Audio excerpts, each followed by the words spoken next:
ये जो बदलाव हुआ है, इस बदलाव को आप किस तरीके से देखते हैं? ममता बनर्जी गुंडागर्दी की डर फैलाता और बीजेपी पार्टी डर फैला के मुसलमान खा जाएगी। ममता बनर्जी ने लगातार ये आरोप लगाए कि इस बार इलेक्शन कमीशन निष्पक्ष नहीं रहा, इसी वजह से बीजेपी जीती। सिर्फ चुनाव आयोग के लिए ही ममता बनर्जी हारी, ये बात मैं मानने के लिए तैयार नहीं। मतलब आप कह रहे हैं प्राइम मिनिस्टर के को लेकर के लोगों में पॉजिटिविटी थी, उन पर भरोसा था। प्राइम मिनिस्टर की इस बार की भाषण में ना पॉजिटिविटी की बात, उतना ध्रुवीकरण की बात प्रधानमंत्री खुद नहीं किए। इस बार ज़्यादा विकास की बात कहें, बंगाल की जो हालात है भयभीत की माहौल, इसको हटाने के लिए उनका एक अलग छवि बनाने का कोशिश की। अगर ममता बनर्जी विलय करना चाहे कांग्रेस के अंदर तो आप देखिए वो मेरा दायरे की बाहर की सवाल है। पर आपको लगता है बंगाल में फिर स्थिति मजबूत हो सकती है कांग्रेस की, अगर ममता कांग्रेस का सीट धीरे धीरे अभी मजबूत होने लगे हैं। आपके बड़े नेता पहुंचे ही नहीं इस बार के इलेक्शंस में उस तरीके से जैसे बीजेपी के पूरे नेता बड़े बड़े पहुंच गए थे, पूरी ताकत लगा दी। आपकी पार्टी के जो सबसे बड़े नेता, हमारे पार्टी के नेता, देखिए हमारे पार्टी के तो नेता कहाँ थे आप जानते हैं। केरल जीता है, बंगाल प्रायोरिटी में नहीं था। बंगाल में गए थे राहुल जी। कितनी बार गए? जितनी बार हो सके, उनके समय जितने मिले उतना तो गए। साल 2026 ये साल बंगाल के नाम से जाना जाएगा। 15 साल का ममता बनर्जी का शासन चला गया और पहली बार बीजेपी को शासन मिला। बंगाल में अब बहुत कुछ हो रहा है, बहुत कुछ हलचल हो रही है। और आज हमारे साथ बात करने के लिए बंगाल में बीजेपी को सत्ता से दूर रखने वाले की हर संभव कोशिश करने वाले, ममता बनर्जी को किसी भी तरीके से सत्ता से हटाने की हर जोर कोशिश करने वाले कांग्रेस के वरिष्ठ नेता अधीर रंजन चौधरी हमारे साथ मौजूद हैं। अधीर जी, बहुत बहुत स्वागत है आपका। सबसे पहले तो ये जो बदलाव हुआ है, इस बदलाव को आप किस तरीके से देख रहे हैं? देखिए, बदलाव बंगाल में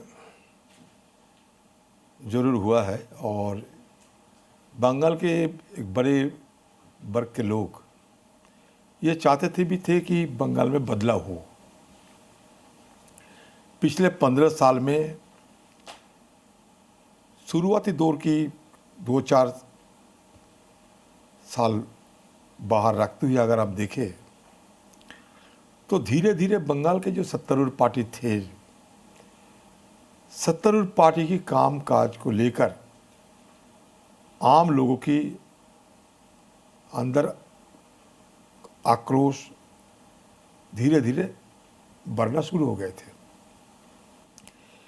खासकर बंगाल में टीएमसी पार्टी सत्ता पे आई थी, एक ही नारा थी उनकी कि लेट पार्टी को सत्ता से बाहर करना चाहिए।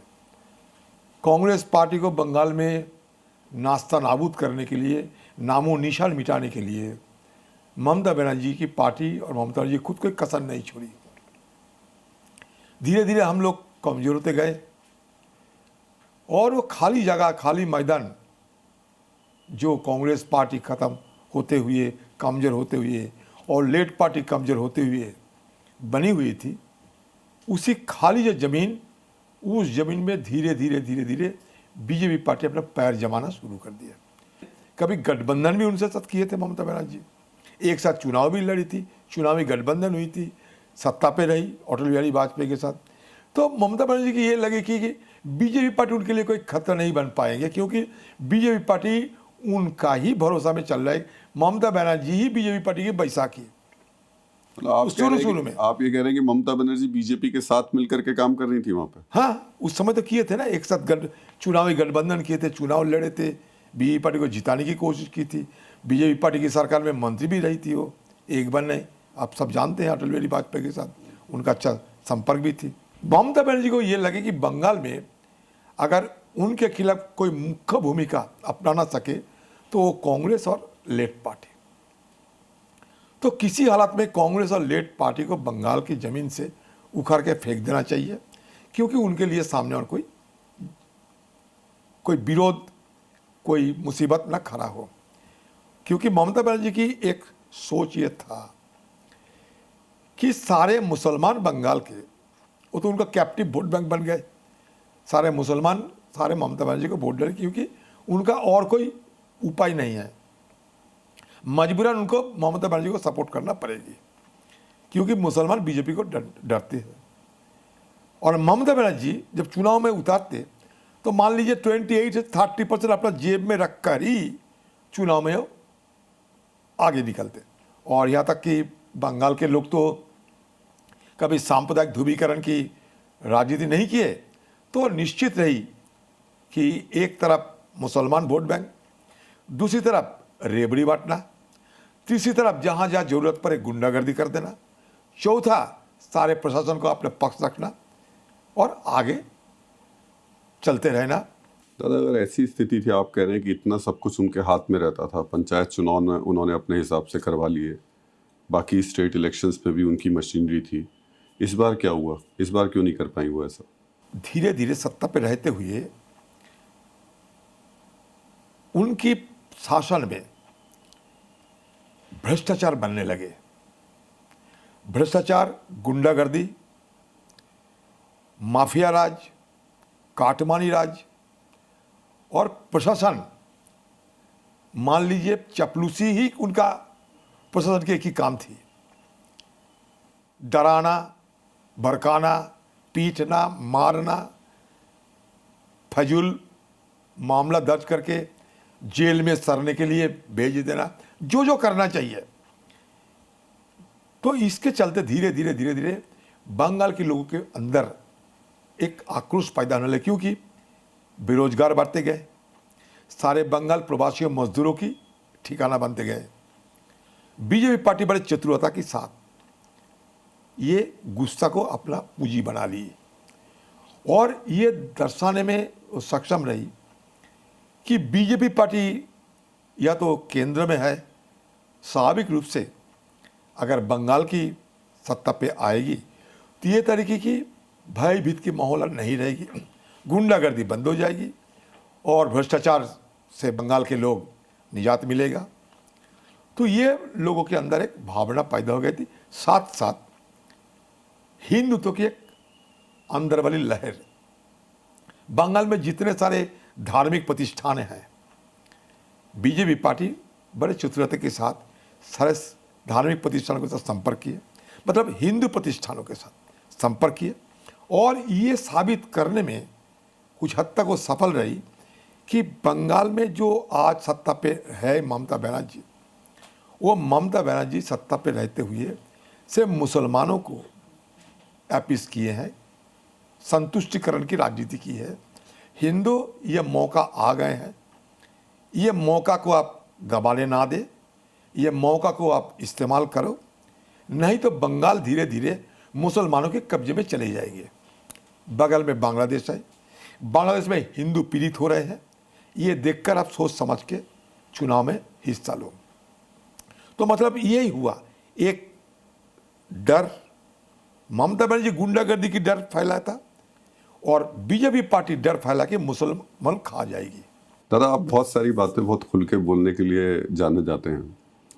आपने एक पक्ष तो रख दिया इस बात को लेकर के कि ध्रुवीकरण करा, हिंदुत्व की लहर चलाई, ममता बनर्जी के करप्शन से, कटपनी से लोग परेशान थे, लेकिन दूसरा बीजेपी के लिए ये भी कहा जाता है कि उसका जो बूथ का मैनेजमेंट सिस्टम जो होता है और जिस तरीके की स्ट्रेटजी होती है, खासतौर से उस वक्त देखा गया अमित शाह थे, अपनी पूरी टीम के साथ वहाँ पर रहे और कार्यकर्ताओं को और उसको देखते। आपको लगता है कि जो बीजेपी की इलेक्शन स्ट्रेटजी है, बड़े नेताओं का उतर जाना, छोटे छोटे नेता तक अपनी पहुंच बना के रखना उस वक्त में, तब जबकि इलेक्शंस में बहुत ज़रूरत है, इसका भी ये जो प्रचंड जीत मिली एक तरीके से बीजेपी को, उसका एक असर ये भी था, फैक्ट था? हाँ, देखिए, बीजेपी पार्टी ऐसा पार्टी है हिंदुस्तान में जो 24/7 और चुनावी मोड में रहते हैं। और बंगाल में भी बीजेपी पार्टी की अलग अलग शाखाएं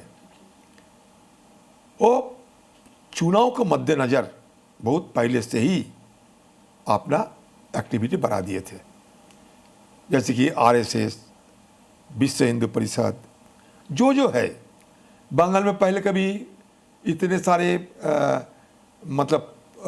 हनुमान जी की मूर्ति हम नहीं देखते थे, जय श्री राम की उतना ज़्यादा नारा हम नहीं सुनते थे।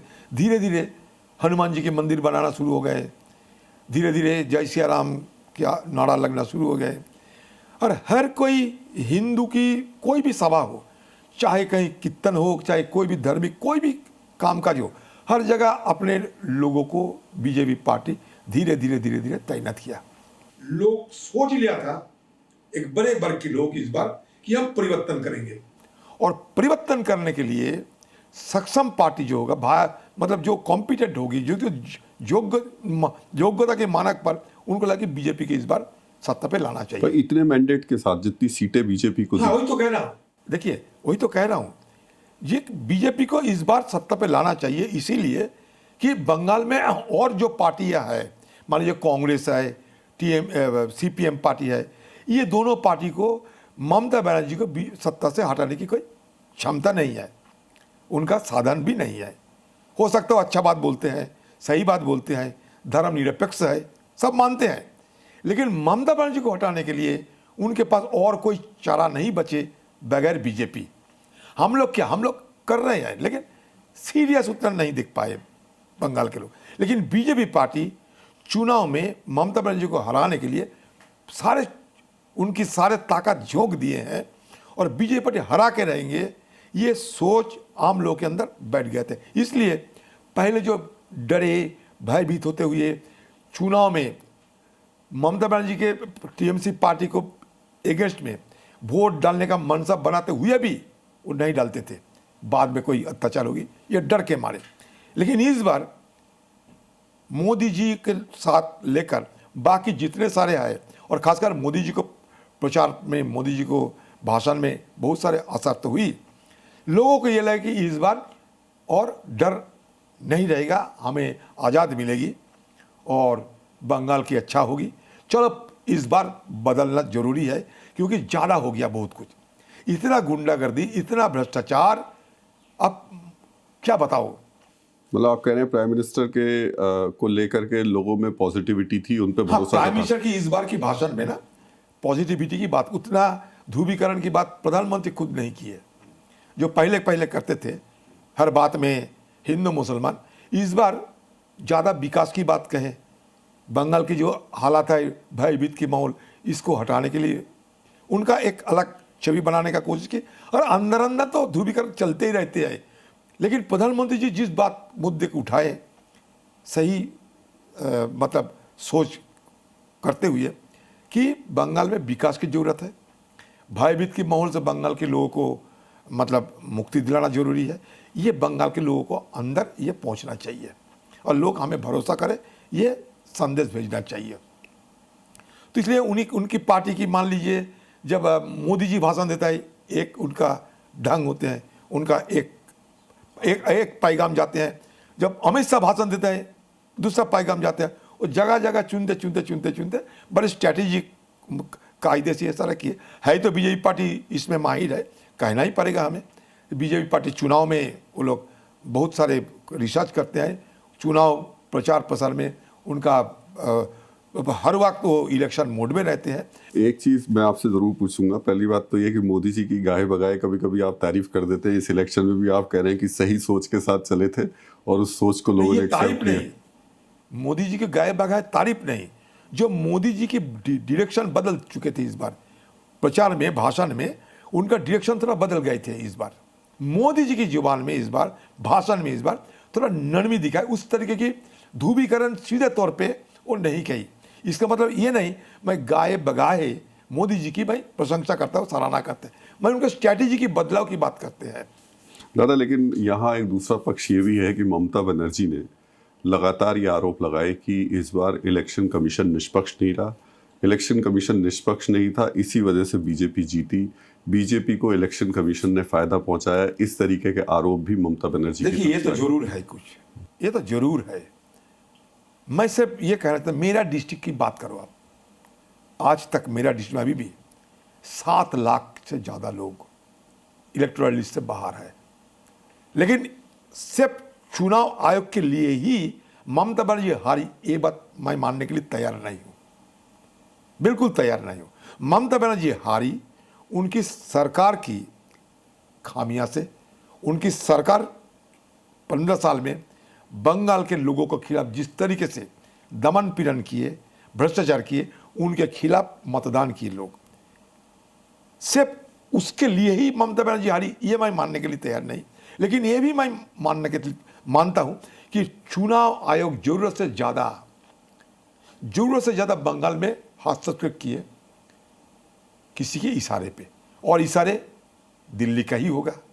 दादा, लेकिन ये भी सच है कि अगर पैरामिलिट्री फोर्सेस वहां पर नहीं उतरती, नहीं पैरामिलिट्री फोर्स वहां नहीं पहुंचती, तो जो बात आप कह रहे हैं कि लोगों में लॉ एंड ऑर्डर को लेकर के एक डर था, वो उतनी तादाद में निकलकर वोट नहीं डाल पाते। देखिए, पैरामिलिट्री के लिए मेरा कोई आपत्ति तो नहीं है, पैरामिलिट्री के लिए मैं आपत्ति नहीं जताया। जरूर होना चाहिए पैरामिलिट्री, गुंडागर्दी से बचने के लिए लोग भी पैरामिलिट्री फोर्स की तैनाती को मांग भी किए थे, खुशी भी रही। पैरामिलिट्री की तैनाती में हमें कोई आपत्ति नहीं। किसने कहा आपको? मैं नहीं कहते कि कांग्रेस पार्टी नहीं कहे कि पैरामिलिट्री हुआ था इसलिए हमें कोई आपत्ति रही नहीं। हम लोग भी चुनाव आयोग में कोई आपत्ति जताई, कोई शिकायत जताई, कोई असुविधा होने से उनको भी सहारा लिए हैं। वो तो नॉर्मल तरीके से जो होना चाहिए वो किया मैंने, लेकिन जस्ती तो किए हैं। बंगाल के सब लोग जानते हैं कि चुनाव आयोग ने जरूरत से ज़्यादा बीजेपी पार्टी की तरफ से तरफदारी किए हैं। तो आपके बड़े नेता ये आकर बताने में लोगों को असफल क्यों रहे? आपके बड़े नेता पहुंचे ही नहीं इस बार के इलेक्शंस में उस तरीके से जैसे बीजेपी के पूरे नेता बड़े बड़े पहुंच गए थे, पूरी ताकत लगा दी। आपकी पार्टी के जो सबसे बड़े नेता, हमारे पार्टी के नेता, देखिए हमारे पार्टी के तो नेता कहाँ थे आप जानते हैं। केरल जीताए, हमारे पास समझ जितना मिला गए। बंगाल प्रायोरिटी में नहीं था? बंगाल में गए थे राहुल जी, कितनी बार गए? जितने बार हो सके उनके समाज जितने मिले उतना तो गए। दादा, आप उतने सारे बीजेपी पार्टी की तरह उतने सारे हमारे मंत्रीगण तो नहीं है। बंगाल का आप चेहरा और उतने सारे मंत्रीगण नहीं है, उतने सारे साधन नहीं है हमारे। व्यक्ति तो है, नेता तो है। एक व्यक्ति कितने बार जाएंगे बताइए? एक तो प्रैक्टिकेबिलिटी बात तो होना चाहिए। कितनी बार जाना चाहिए आपके हिसाब से? प्रैक्टिकेबिलिटी बात तो होना चाहिए। दादा, आप तो इतने बड़े नेता रहे हैं, बंगाल के अध्यक्ष रहे हैं, कितनी बार सेंट्रल लीडरशिप को जाना चाहिए चुनाव में कम से कम? वो अलग बात है जी, वो निर्भर करते हैं हमारे अपना ताकत पे। जहां हम लोग उनको मांगेंगे वहां जाएंगे वो। इतने बार मोदी जी और सारे बीजेपी पार्टी के नेतागण गए थे, इसलिए वहां से मांग थे लोकल बीजेपी पार्टी के वर्कर को कि इधर एक बार आओ, उधर एक बार आओ, और वो जी जान कोशिश किया था बीजेपी पार्टी इस बार। कांग्रेस से ताकत नहीं लगाई पूरी? उतना साधन हमारे पास नहीं है, हम चाहे जो चाहे वो नहीं कर पाते हैं। लेकिन हमारा मेहनत पूरा किए हैं हम लोग, क्योंकि पहले ही हम कमज़ोर हो गए थे। वहाँ ममता जी की 15 साल के ज़माने में हमें कमज़ोर किए गए थे, सोची समझी तरीके से, सुनियोजित तरीके से। वो तो मैं पहले भी बोला, आज भी बोल रहे हैं।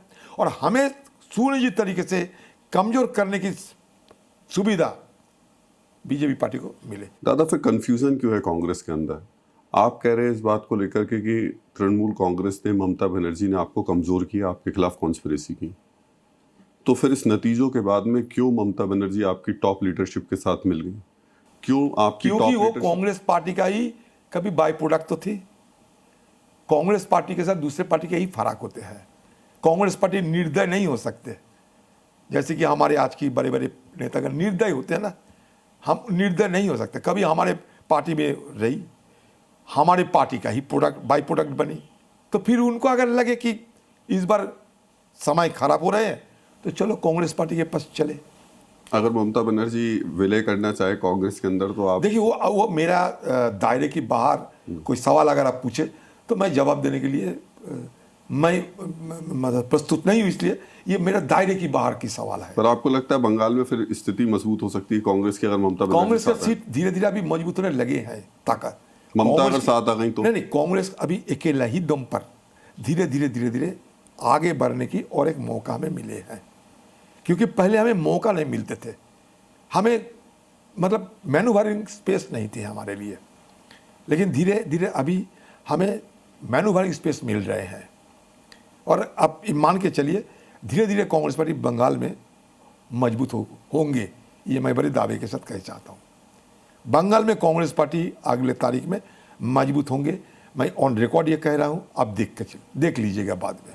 दादा, शुभेंदु अधिकारी ने अभी हाल फिलहाल में कई फैसले लिए हैं, यूसीसी की तैयारी कर रहे हैं। अभी पिछले कुछ दिनों में जो उनकी सरकार काम कर रही है उसे किस तरीके से देख रहे हैं? आपको ये देखना पड़ेगा कि इलेक्शन मैनिफेस्टो में हम वादा किए थे और ये वादा कैसे निभा रहे हैं।